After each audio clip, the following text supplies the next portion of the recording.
What's up everyone and welcome back to the channel.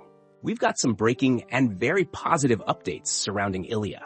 Earlier today, an article reported that Ilia's ongoing legal case with Georgina Uskategui has officially been dismissed after both sides reached a mutual agreement. Along with that, reports also clarified that the earlier claim about Ilia's house being put up for sale was completely false.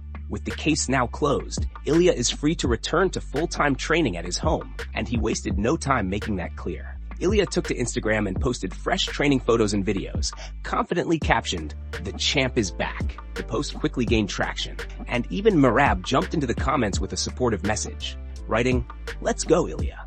All signs now point toward Ilia preparing for a UFC return, possibly lining up perfectly with the rumored White House card in June. While nothing is official yet, the timing couldn't be better. With legal issues behind him and training ramping up again, Ilia's comeback is officially back on track, and the division just got a lot more interesting. And before we continue, make sure to leave a like on the video and subscribe to help support the channel.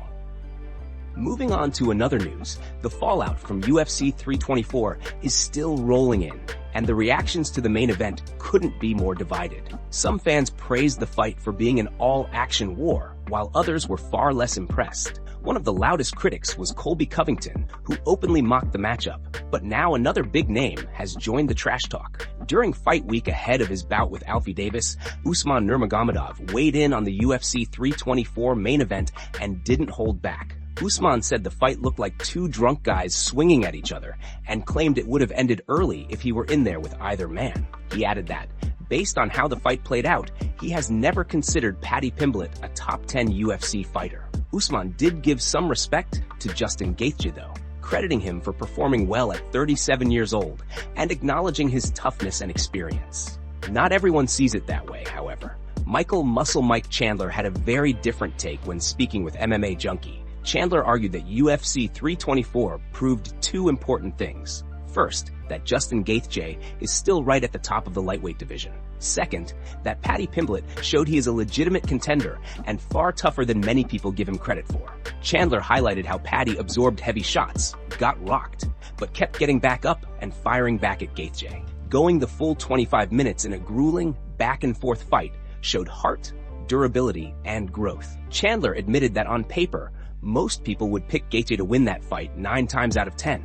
Still, there were moments where it felt like Paddy was on the verge of leveling up by pushing a seasoned veteran to the limit. Whether fans side with Usman's criticism or Chandler's praise, one thing is clear. UFC 324 sparked a serious debate about where Paddy Pimblett truly stands and reminded everyone that Justin Gaethje is still one of the toughest tests in the division. Moving on to another news, things got interesting last night as Dana White officially testified in court for a new and ongoing legal battle involving the UFC. Dana appeared alongside UFC executive Tracy Long in a hearing tied to 2 remaining antitrust class action lawsuits against Zuffa, focusing on whether either of them was involved in spoliation of evidence. Spoliation refers to the destruction, alteration, or loss of evidence that is relevant to a court case.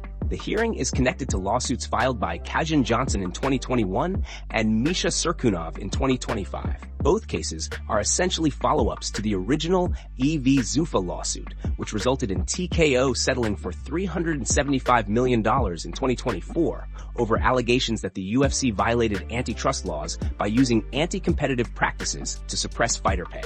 MMA Junkie reporter Nolan King provided a detailed breakdown of the proceedings. During testimony, Dana White and Tracy Long were questioned extensively about their roles within the company, their internal communications, what messaging apps they used, who they communicated with, and why certain messages were missing. Dana repeatedly stated that he is not tech-savvy and does not understand how many apps function. He explained that his assistant typically handles phone upgrades and app installations for him. Plaintiff attorney Michael D'Angelo pressed Dana on whether he conducted business with fighters through messaging apps, referencing a WhatsApp exchange with Jeremy Stevens that was shown as an exhibit in court. Dana denied conducting any meaningful business that way and emphasized that he has not negotiated fighter contracts in years. He stated that no manager could truthfully claim that he has negotiated a deal with Dana in a very long time. Dana was also asked whether he attempted to recover deleted text messages and images. He said he personally would not know how to do that and assumed his team handled any recovery efforts. He added that multiple phones were used during the litigation hold period, and that he typically gave his old phones to Hunter Campbell for safekeeping after he was done using them. One phone, however, went missing. Dana testified that he does not know exactly where it ended up, but suspects it may have been stolen by a former UFC employee, referred to as a runner, who was later fired for theft. Dana claimed several personal and company items went missing, including a baseball championship ring and Christmas gifts. After reviewing security footage, UFC security identified the individual, and Dana believes his missing iPhone 11 was taken as well. He firmly denied destroying any evidence or correspondence. Court proceedings are set to continue, and more updates are expected as the case unfolds. Moving on to another news, Jon Jones has responded to the leaked video that surfaced yesterday, where he was heard talking about suffering from severe arthritis.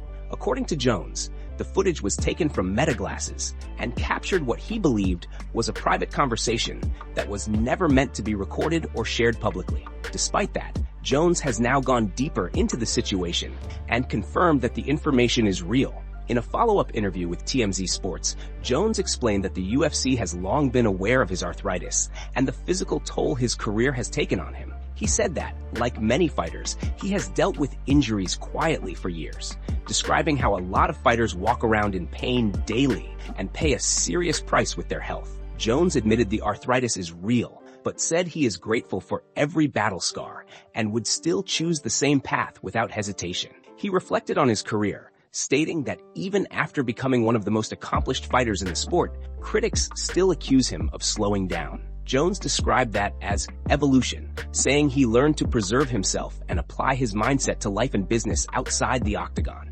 According to him, the UFC knows the full extent of his condition and also knows that if he were to put everything on the line one last time, the reward would have to be something truly special, not just a big payday. For Jones, that moment was and still is the White House event. He emphasized that whether or not that fight happens, his career is already legendary. He also added that he is still training, still strong, and still capable, just with a proper warm-up and stretch these days. Considering his age and hip issues, it makes sense why he would only return for something historic. And it also explains why his movement looked slower in his last fight with Stipe. Moving on to another news, reports are now suggesting that Ilia versus Justin Gaethje has a 90% probability of happening on the UFC White House card. Journalist Alvaro Colmenero shared that Ilia has taken a major step toward regaining normalcy after reaching an out-of-court settlement, allowing him to fully focus on training and prepare at 100%. With that situation resolved, sources believe Ilia is highly likely to compete at the White House event against Gaethje. Colmenero also added that in the UFC, nothing is official until contracts are signed, and the remaining 10% would be reserved for a generational super fight, potentially involving Islam Makhachev.